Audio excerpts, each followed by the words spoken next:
Neste evento, reunimos cerca de 30 especialistas abordando sobre saúde física, mental, emocional, social, espiritual e ambiental. A palestra que você vai acompanhar agora é sobre os fatores de risco para doenças cardíacas, com a cardiologista doutora Renata Teodora.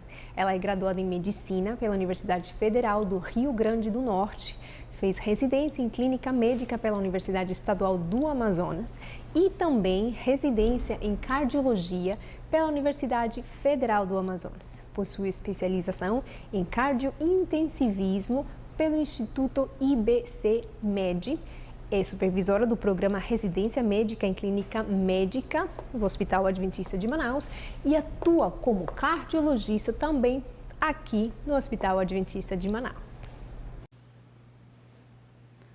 Olá, é um prazer estar aqui com vocês hoje, compartilhando de temas tão importantes e, na minha área, poder falar sobre os fatores que levam às doenças cardíacas, né? Então, vamos começar falando desse tema, que são os fatores de risco para as doenças cardíacas. Então, quais são as doenças cardíacas, né? Para a gente poder entender que fatores levam às doenças, é importante que a gente conheça quais são essas doenças. Então, toda doença cardíaca é aquela doença relacionada com o coração e os vasos do nosso organismo. Então, a hipertensão é uma dessas doenças, a aterosclerose, que é a obstrução, a formação de placas nos vasos, que podem acometer o coração e qualquer outro dos vasos do nosso organismo. As doenças coronarianas, a insuficiência cardíaca, que é a perda da força da funcionalidade do coração, as arritmias. Então, tudo isso são doenças cardíacas e a gente hoje vai falar um pouco sobre os fatores que podem desencadear o surgimento dessas doenças e que maneira a gente pode evitá-los, né? Então, por que prevenir o surgimento dessas doenças? Porque é a doença cardiovascular a maior causa de mortalidade no mundo e no Brasil, né? A gente sabe que no mundo, uma média de 17 milhões de pessoas morrem por ano de doenças cardiovasculares. E no Brasil, uma média de 230, podendo chegar até 400 mil mortes ano devido às doenças do sistema cardiovascular, né? E além das mortes, outro fator importante é a incapacidade. Quando a gente sofre um infarto que não é bem tratado, quando a gente tem um AVC, quando tem um diagnóstico de uma insuficiência cardíaca, e a gente pode evoluir com perda da nossa capacidade funcional, capacidade laboral, das nossas atividades no dia a dia.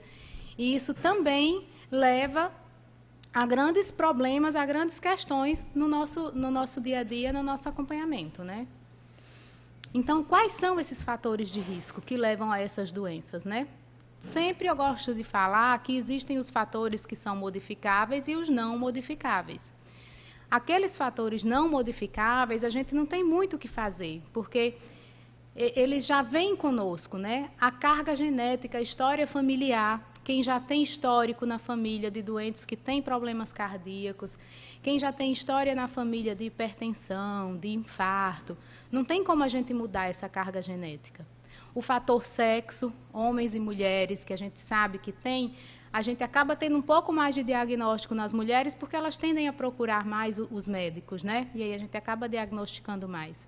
E o fator idade, que com o envelhecimento a gente vai tendo maior número de formação de placas, menor funcionalidade de vários órgãos do nosso corpo e vamos tendendo a ter o surgimento de mais doenças, principalmente dessas doenças do sistema cardiovascular. Então, nesse ponto, a gente não tem muito o que fazer, porque a gente não tem como, né, atualmente parar o envelhecimento, mudar a nossa história genética. Mas o mais importante aqui hoje é falar desse próximo passo, que são os fatores modificáveis, né? Que aí a gente tem uma gama de fatores que a gente pode atuar, a gente pode agir para evitar o surgimento de problemas cardíacos, né? E aí, antes de eu citar cada um desses fatores de risco, é importante a gente saber que o lado da importância da gente procurar um médico para fazer uma avaliação e identificação desses fatores de risco, porque a gente vai acabar graduando o quanto que a gente está num risco de desenvolver essas doenças. Se é um risco baixo, muito baixo, moderado, alto ou muito alto. Existem diversas formas da gente calcular esse risco. Dentro de uma consulta com um especialista, a gente vai vendo na anamnese, né, questões pessoais, de história pregressa da vida, de problemas de saúde que já se tem, da história familiar. E aí a gente vai conseguindo colocar nessas calculadoras e estimar o risco de cada um. E dependendo da quantificação do risco é que a gente vai acabar definindo metas e quanto mais agressivos ou menos a gente vai precisar ser nessas mudanças de hábitos de vida, né? Então, quais são, falando agora um a um, esses fatores de risco, né?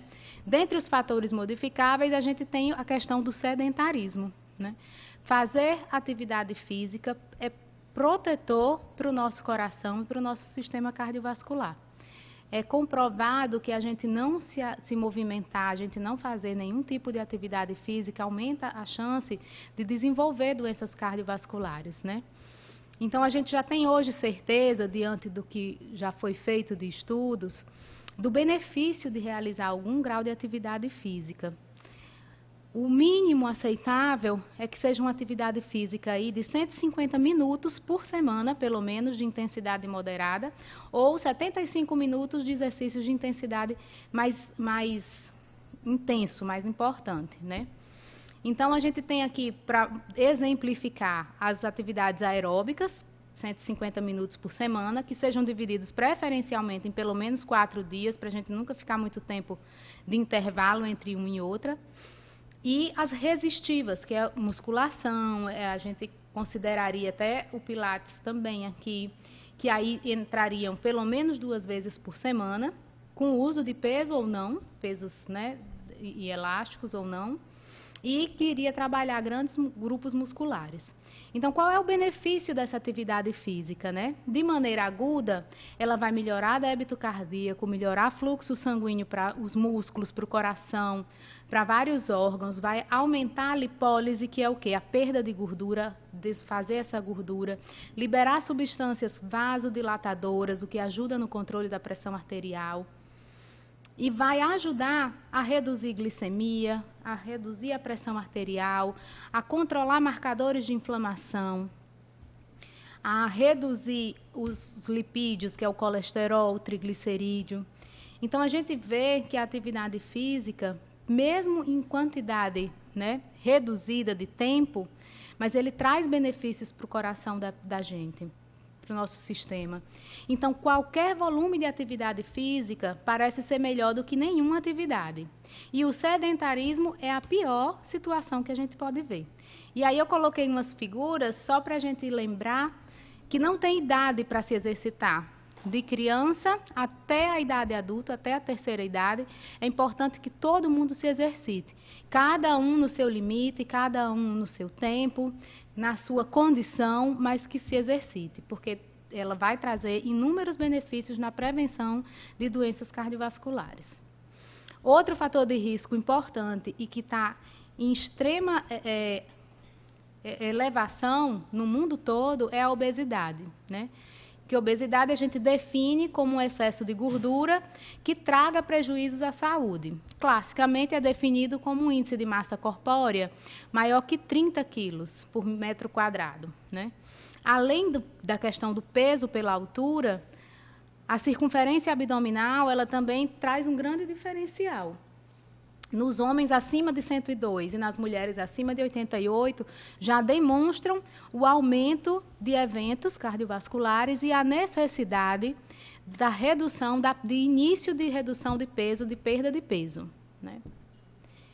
Então, para a perda de peso, é fundamental a questão da alimentação.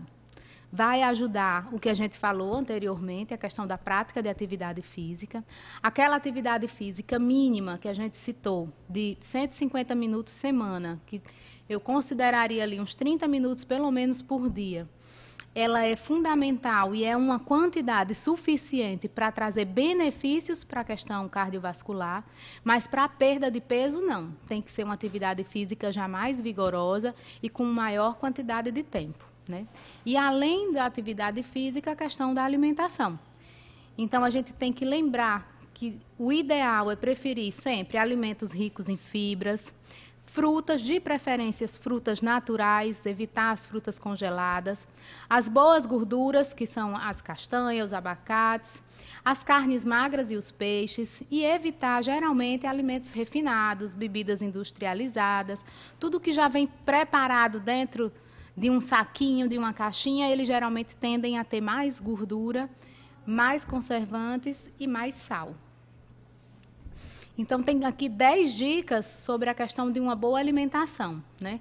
A primeira é priorizar os alimentos in natura, que sejam minimamente processados. Utilizar sal, açúcar e óleos em quantidades mínimas, evitar o excesso. Limitar o consumo dos alimentos processados e evitar o consumo dos alimentos ultraprocessados, que são quais? São os sorvetes, os enlatados, que eles têm maior quantidade de substâncias nocivas à saúde. Comer sempre com regularidade e com atenção a cada refeição, né? Então, a gente pular refeições não é benéfico. Comprar alimentos preferencialmente na feira, geralmente são produtos mais naturais e que têm menor quantidade de conservantes. Tentar sempre que possível cozinhar, porque aí a gente vai preferir o uso desses alimentos que a gente já falou aqui. Planejar as compras e o preparo das refeições. Evitar os fast foods. E ser crítico com a publicidade dos alimentos, porque a gente sabe que tem muita propaganda sedutora de alimentos que acabam sendo palatáveis, mas que não são saudáveis. Então, a gente sempre tem que ter esses cuidados na hora de pensar na alimentação. Outro fator de risco importantíssimo é o tabagismo, né? O tabagismo é um hábito, é um vício considerado que ele mata mais que o álcool, ele mata mais que acidentes de trânsito. Ele é maléfico não só para a questão do sistema cardiovascular, como para outras questões de saúde, para a questão pulmonar, câncer, que aumenta a chance de incidência de cânceres. Então, o tabagismo é considerado uma doença crônica, né? Por dependência da nicotina. E lembrar que, além do cigarro, do tabaco, existe hoje em dia dependência com outras substâncias. O narguile, que é famoso entre os jovens, que geralmente se reúnem para fumar esse narguile, e os que chamam atualmente de dispositivos eletrônicos, que eles chamam de pendrive, né? Que também é extremamente nocivo à saúde.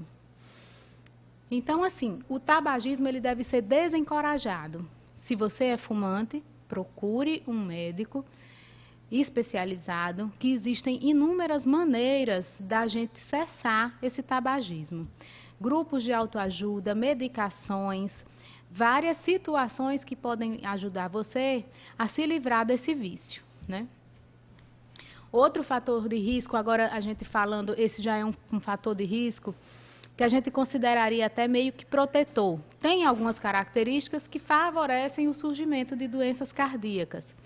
Mas a espiritualidade, quem é uma pessoa espiritualizada, geralmente ela tende a ser cardioprotetora. São pessoas que têm menos eventos cardíacos e têm um melhor enfrentamento de qualquer problema de saúde, portanto, tende a ter uma melhor solução, uma melhor saída de qualquer tipo de problemas cardíacos, né? Então, a espiritualidade é um aspecto dinâmico e intrínseco da humanidade, pela qual as pessoas buscam significado, propósito, transcendência e experimentam relacionamento com o eu, a família, os outros, a comunidade, a sociedade, a natureza e o significativo ou sagrado. Ela é expressa através de crenças, valores, tradições e práticas. Existe um conjunto de evidências que demonstram uma forte relação da espiritualidade com a religião, religiosidade e os processos de saúde, adoecimento e cura, compondo junto dos aspectos físicos e psicológicos a visão integral do ser humano. Então, a espiritualidade ela passou a fazer parte da questão da saúde, né? E tem um grande fator de ajuda e de melhora do enfrentamento das doenças em si. E existem características que são consideradas como fatores de risco, que são as pessoas que têm a personalidade tipo D, aquelas pessoas que são mais ansiosas, mais introspectivas, mais estressadas. Essa personalidade do tipo D, ela já foi relacionada com maior chance, com maior número de eventos cardiovasculares. São pessoas que tendem a ter um maior número, quantidade de infarto, de angina, hipertensão, né? E aí a gente pode trabalhar para que essas pessoas que têm esse tipo de personalidade possam ter uma mudança, né? À medida que a gente vai se espiritualizando e vai trabalhando e aprendendo esses itens, o perdão, a gratidão, a gente vai tendendo a melhorar e ter melhor e menor chance de ter eventos cardíacos. É extremamente assim e diretamente relacionado com a melhora, né? Relaxamento e meditação também. À medida que a gente vai aprendendo a ter momentos de relaxamento e a fazer meditação, foi comprovado que isso reduz os desfechos cardíacos, né? O desenvolvimento de doenças, bem como a depressão e a resiliência. E a gente tem as prevenções secundárias, que é o que a gente chama já, né, dos outros fatores de risco. Quem já teve algum evento, quem já é hipertenso, quem tem diabetes, quem tem doença renal já crônica, quem tem doença periférica obstrutiva nas artérias dos membros das extremidades, quem já tem alterações de colesterol, triglicerídeo e quem já teve AVC. Pessoas que têm esses diagnósticos, por si só, são consideradas de alto risco, porque elas já têm um diagnóstico, elas já tiveram um evento, né? Então, são pessoas que a gente tem que ter metas de tratamento um pouco mais agressivas, a gente tem que ser mais rigorosos nessas terapias para evitar novos eventos. Até aqui a gente falou em prevenção primária, quem nunca teve nada e a gente vai fazer o quê para não desenvolver. A partir daqui, a gente vai falar de quem já tem diagnósticos firmados e a gente quer evitar novos eventos, que isso aconteça de novo. Porque quem já teve um infarto pode ter um segundo. Quem já teve um AVC pode ter novamente. Então, a gente precisa prevenir novos eventos, né?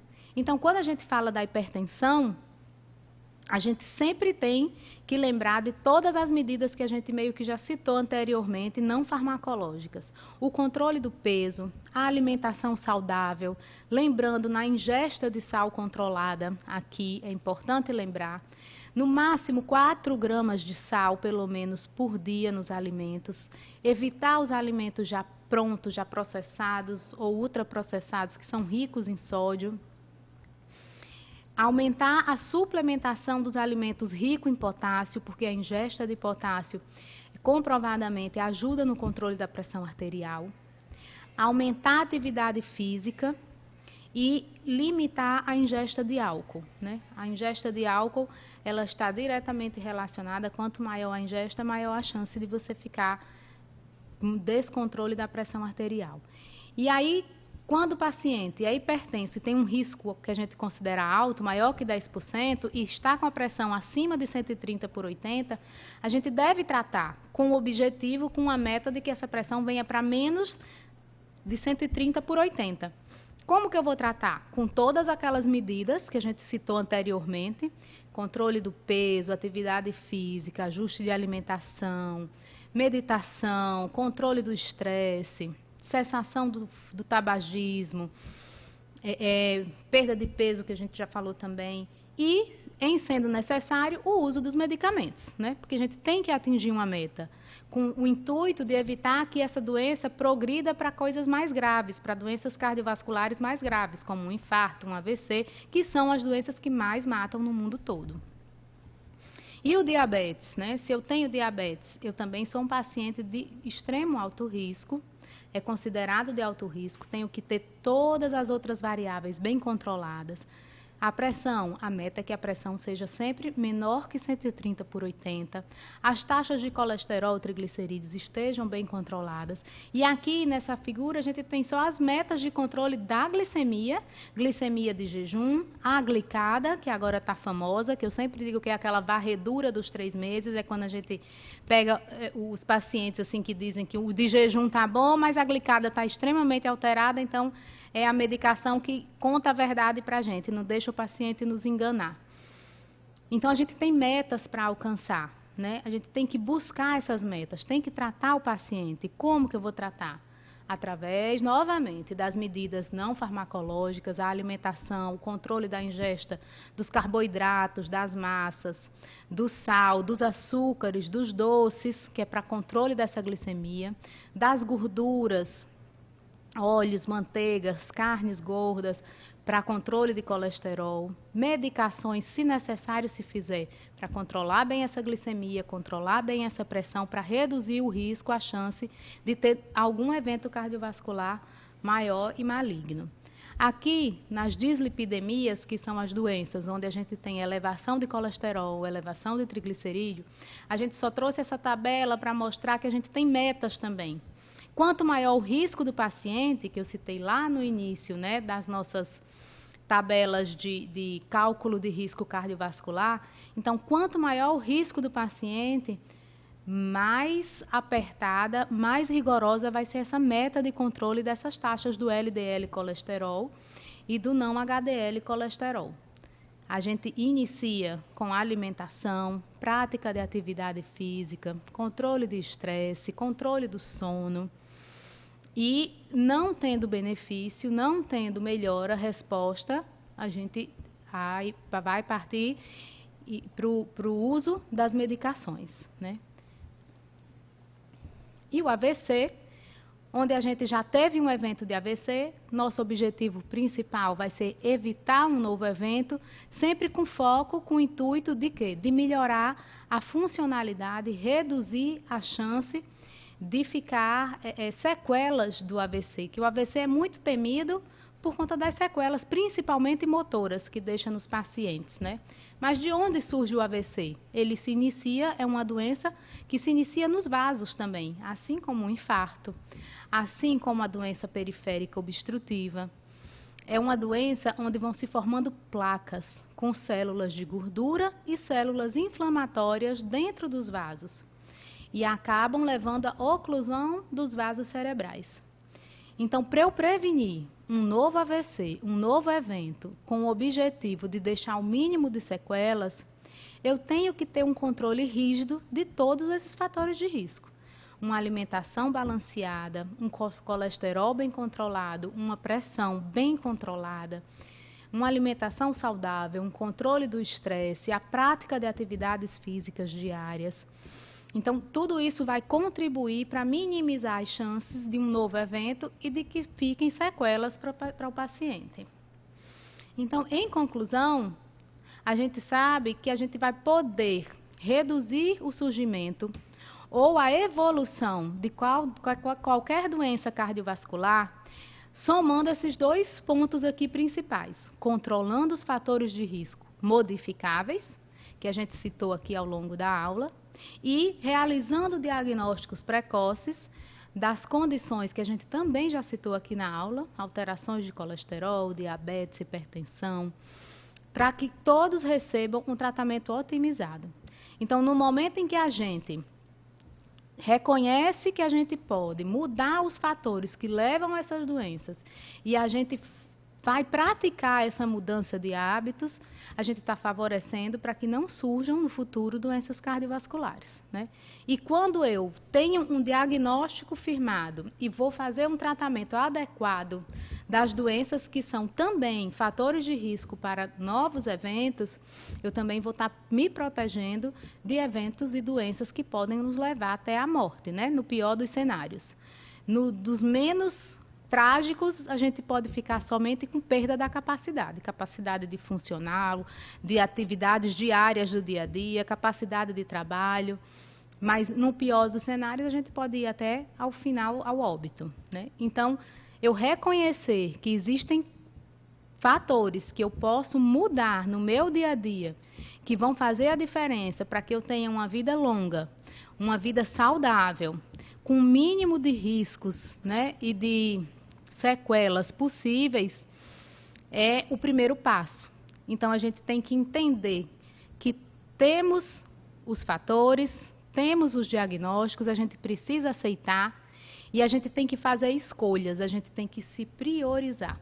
Porque o principal motivo que leva as pessoas a não terem essas mudanças de hábitos, pelo menos as que eu mais escuto no consultório, é: eu não tenho tempo. Doutora, mas eu não tenho tempo. Então, a gente tem que se priorizar, né? A gente tem tempo para tomar banho, a gente tem tempo para se alimentar, a gente tem tempo para trabalhar, a gente tem tempo para dormir. Então, a gente tem que ter tempo para se cuidar, para se amar, para querer o melhor para cada um de nós. Então, o tempo a gente vai criar, a gente vai ajustar. É que às vezes não é a questão só do tempo, é da facilidade. É mais fácil eu chegar em casa, pegar uma comida congelada, descongelar e comer, do que eu chegar em casa e ir preparar o meu alimento, comprar uma coisa fresca, cortar, temperar e cozinhar, do que eu simplesmente descongelar e comer ou parar ali na esquina para comer um sanduíche, né? Mas a gente não está pensando no amanhã, a gente está pensando só no agora. Então, pensando no futuro, criando metas de vida, a gente consegue fazer essas mudanças com muito mais facilidade. Quando a gente resolve que quer fazer, se eu ter uma profissão na vida, na juventude, a gente escolhe, né? Eu escolhi, eu vou ser médica. E a partir dali, eu me preparei para ser médica. Eu tinha tantas horas de estudo por dia, eu deixava de fazer certas coisas para estudar, porque eu queria o objetivo de passar naquele vestibular e conseguir me formar como médica. Se eu escolho que eu vou ser um adulto e um idoso saudável, com mínimo de doenças, com mínimo de incapacidade, então eu tenho que praticar várias coisas desde cedo, desde agora, né? Então a gente tem que fazer escolhas. Quando a gente fala em prevenção de doenças cardíacas, primeiro ponto é isso. Eu tenho que escolher ser saudável, escolher me priorizar. Então, quando a gente faz a escolha, todo o caminho fica muito mais fácil, né? E era isso que eu tinha para falar com vocês. Muito obrigada, espero ter ajudado, esclarecido, e estou sempre à disposição para quem quiser tirar qualquer dúvida. O Centro Cardiológico do Hospital Adventista de Manaus está preparado para oferecer a você e a sua família atendimento especializado e de excelência. E isso garante ao tratamento do paciente cardiovascular maior segurança, agilidade e qualidade no atendimento. Atualmente, a instituição conta com uma equipe de 19 profissionais, entre cardiologistas, arritmologistas e cardiologistas pediátricos. Agende sua consulta pelo nosso aplicativo Consulta Fácil. Baixe agora mesmo.